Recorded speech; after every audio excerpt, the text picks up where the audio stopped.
What's going on? Welcome back to the channel. Today we're going to talk to you about SoFi. I want to go over some of the data points, break it down on what really moved in, go over everything else you need to know. But first, make sure to hit that thumbs up, and with that, let's get right to it.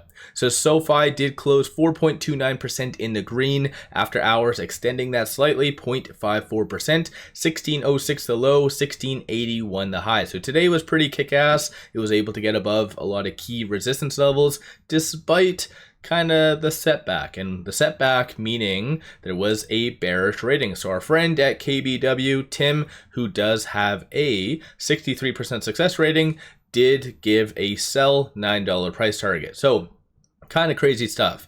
I can honestly say this is probably the first time in a very long time that SoFi has received a negative rating and it didn't cause any disruption in the price. So that's fairly good. I think the market's just saying now F you to kind of the negative analysts out there, because not only is SoFi, the broader market, really pushing higher on a technical standpoint, but based on a lot of the data points that we had first thing, it is justifying now a potential rate cut for the July meeting. So even though technically Powell and I believe it was Besant both mentioned that higher for longer type of scenario, based on this, we do have now a 20.7% likelihood of a 25 basis point cut for the July 30th meeting. So again, goes to show exactly we might be seeing a cut sooner than what we kind of thought. So very good stuff for the broader market as well as growth stocks. And then we did just have this right here saying that the EU might be lowering some tariffs on US products. So there might be deals coming. Of course, the whole deadline is, I believe it is July the 9th. So that's pretty good stuff. And then you did have Anthony Noto having a chat with Jim Cramer, and we actually were able to survive because I think at the end of the day, Jim Cramer didn't say, hey, SoFi is a buy. It was just simply a conversation about yesterday's news regarding the crypto, what it means.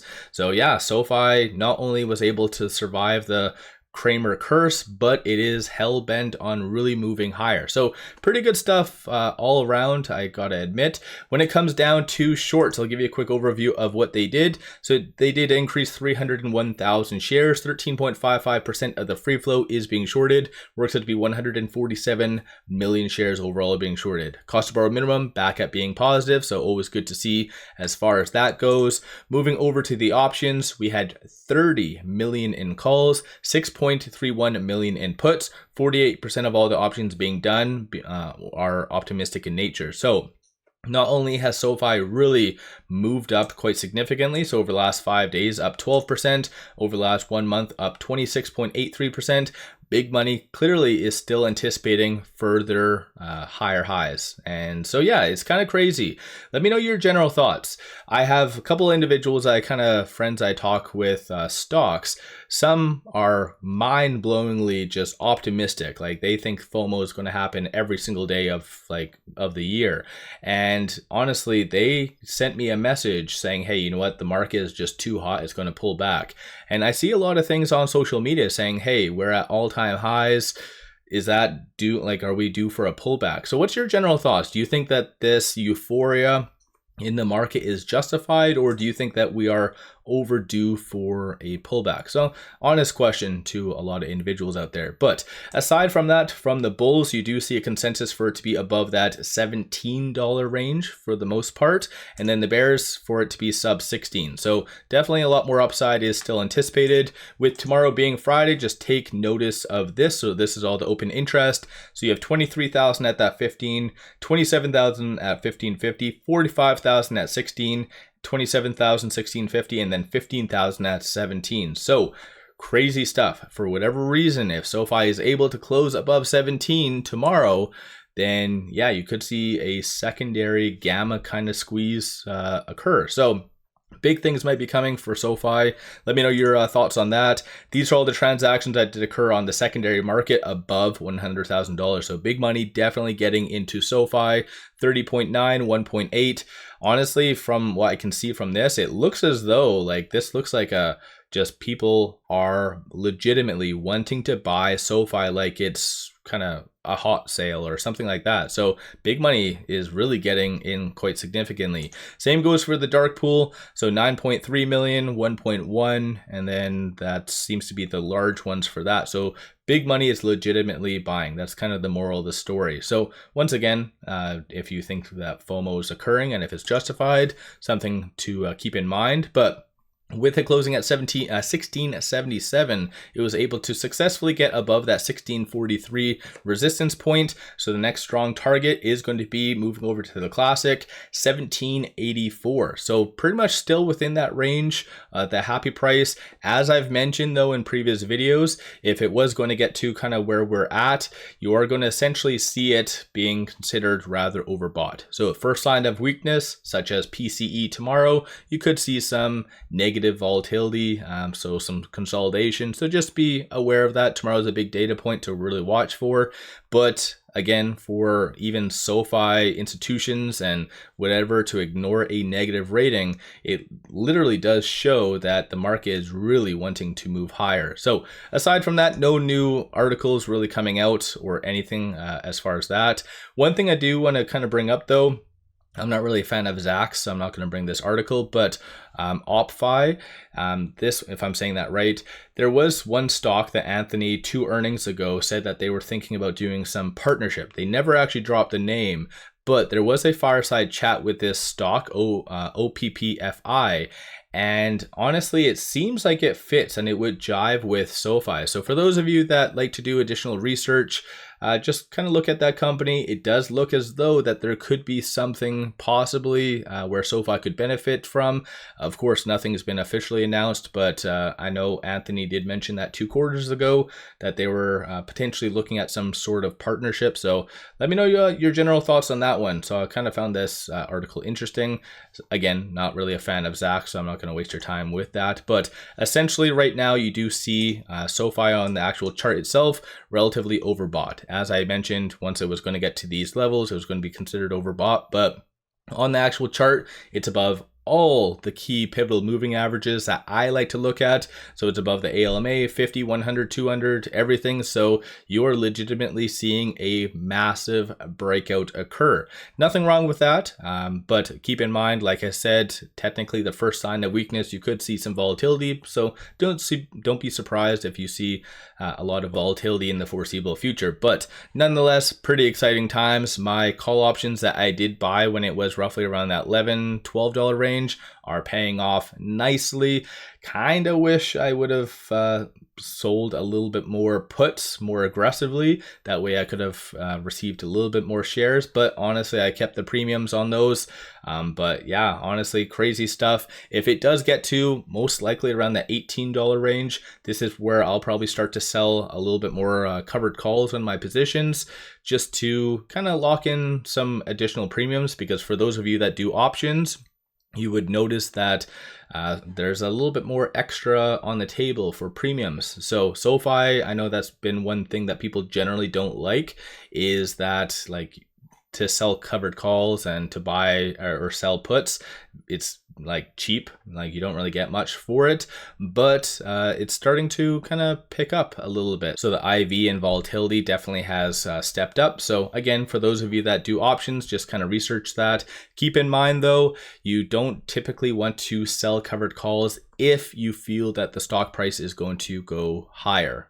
Again, that's, you do whatever floats your boat and research options if you don't know it yet. But yeah, interesting times ahead. Let me know your thoughts on SoFi. Don't forget to hit that thumbs up and subscribe. I always greatly appreciate that. One final thing, pop over to my Patreon and get buy signals on stocks, options, crypto, many of which have been absolutely on point. Definitely worthwhile to pop over there and take a look. With all that said, appreciate all of you watching. Today, Cramer faves SoFi Technologies, the digital-first financial services company, rolled out plans to give its members all sorts of new cryptocurrency offerings, and that includes a crypto-enabled international money transfer service, as well as crypto investing.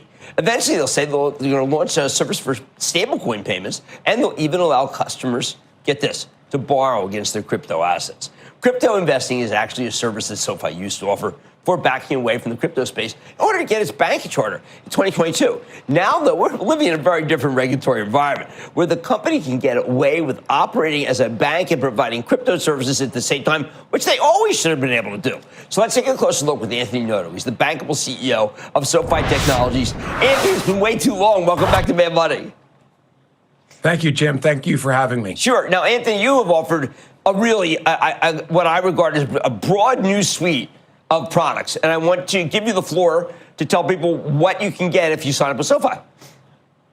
Sure. SoFi is a one-stop shop for all your financial services needs. We offer 4 different types of loans. A SoFi Money account, which is a checking and savings account where you get 4% interest if you do direct deposit with us. In addition to that, we offer SoFi Invest, which is the ability to invest in stocks, fractional shares, ETFs, robo accounts, IPOs at IPO prices, as well as alternative assets. We also offer partnerships on insurance for home, auto, and life insurance. In addition to that, we have a credit card. So our goal is to be there for every one of the major financial decisions you make, like buying a home or paying for college, and all the days in between, because we want to hopefully get you to the point that you have enough money to live your American dream, to have the size house you want, the size family you want, to retire when you want, to have the career that you want. And the only way to do that is to be there for all of those decisions. So we help you spend less than you make and invest the rest. And that's the formula of success. Okay, so tell us why you need to offer crypto. Is there tremendous demand? Are you trying to get customers who otherwise would say, you know what, I really love this, but they're not giving me crypto? First, we're a digital-only company, so we need to use technology to provide all of these services to you. We want you to have the ability to pay anybody, anywhere, any way that you want. And so one of the products we're launching, international payments, will allow you to use US dollars to pay someone in a foreign country in their local fiat currency. That dollar will be transferred into Bitcoin, transmitted over the blockchain, and then at the destination converted back into fiat currency. Today, the remittance market or international market is close to $100 billion from the US. We think we can provide a service that's faster, cheaper, more accessible, and most importantly, very secure. In addition to that, we know our members want to invest in cryptocurrency. We used to offer the product, but we didn't take past as the future. So we went out and asked our members, and 60% of our members would like to have cryptocurrency offered from someone like SoFi that is a nationally licensed bank. And that is a big change. In the past, banks couldn't offer buying and selling cryptocurrency, but they can now. And so our bank license is now useful, not just to take deposits that are insured and lend them, but to actually provide a very safe and reliable way to buy and sell cryptocurrency. The other important stat. Go ahead, Jim. Sorry. Why you're saying that? I'm reading your Twitter file right here. I mean, you're not happy with the way the government's regulating the stablecoin. I do think the Genius Act is an important step forward as it relates to stablecoins, but it doesn't go far enough. In America today, we embrace innovation, we embrace competition, but we also embrace getting fair value. And in the banking system, consumers give banks their deposits. The bank gives them back interest for the use of those deposits in lending to other people. In the world of stablecoins, this Genius Act prohibits the payment of interest on payment stablecoins. And that's just wrong. It just protects the big banks' deposit bases. We have a very large deposit base, over $27 billion. Our deposit base will face competition if stablecoins are allowed to offer interest. But guess what, Jim? We will embrace the technology. We will embrace competition, and we'd be willing to give interest on payment stablecoins as well. Not giving interest to Americans on payment stablecoins is like not giving interest on a savings account. It's just un-American. The consumers, the Americans work hard for their money. They should get paid for its usage within the banking system. The Genius Act you're so right. I mean, I didn't know this until I read my background stuff on you, that this was so discriminatory and ridiculous, frankly. I mean, because if we're going to be the leader in digital technology, well, we can't do what they're doing. We just can't. Exactly. And there's 2 other important points. If interest was allowed on payment stablecoins, it would actually increase the demand for U.S. treasuries, because you would want to put those dollars that are backing the stablecoin dollar for dollar into U.S. Treasuries to get a yield on them that you could then share with the consumer. By not offering interest or prohibiting it, there's no demand for U.S. Treasuries because there's no benefit to the consumer. In addition to that, outside the United States, you actually can provide interest on stablecoins, which means we won't be competitive globally. Oh, that's terrible. That is terrible. I didn't know that. I'm very surprised with this administration that they haven't thought of that. Who should we talk to make sure that changes? Well, Jim, as you know, every piece of legislation has to have compromises. And unfortunately, interest on payment stablecoins was a compromise to get the larger act passed. And we're supportive of the larger act. Right. We just don't think it goes far enough. So we don't want to stop in the communication and emphasizing the need to continue to iterate on the legislation and to get it right to help drive American innovation. But Jim, speaking of innovation, it sounds like that I might be able to get a home equity loan if I have crypto with you against the crypto. Yes, today SoFi offers 4 types of loans. We offer a mortgage, we offer student loans, we offer refinance student loans, and we offer home equity lines of credit and home equity loans. In the future, when it's allowed, we'd like to offer secured lending against cryptocurrency. It's a great asset. It obviously is very volatile, so we'll have to have the right safeguards. Our goal is always to provide our products with safety and soundness and an eye on ensuring consumer safety, but we think it will be a very attractive product when we introduce it over time when it's appropriate. All right, so just fill me in about how you're doing. I mean, credit quality good, employment so strong. I got to believe that bad loans still not a factor. Yeah, we are off to a great start of the year. Q1 was a really strong quarter, another record quarter of revenue. We had over 30% revenue growth. We had over 30% member growth and over 30% product growth, and our 5th quarter of GAAP profitability.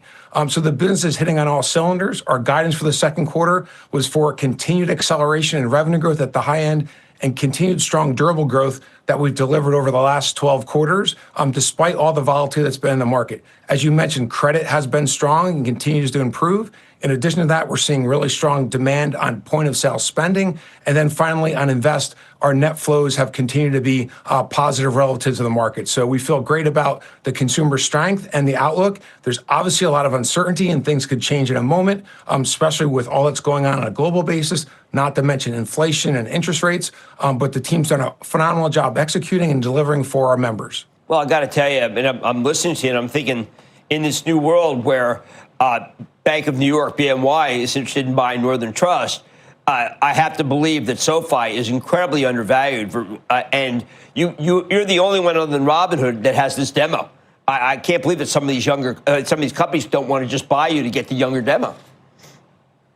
You know, we're focused on delivering durable growth quarter in and quarter out, regardless of the environment, and doing it by driving product innovation and brand building to become a household brand name. It's been a formula that's been working for the last 7.5 years, and we're going to focus on that and let the rest take care of itself. Well, I'm glad that I was with you, particularly when it was 4 or 5, and everyone was telling me that you were not money good. And I knew that Anthony Noto has always been money good. Anthony Noto is the CEO of SoFi. Hey, it's great to see you.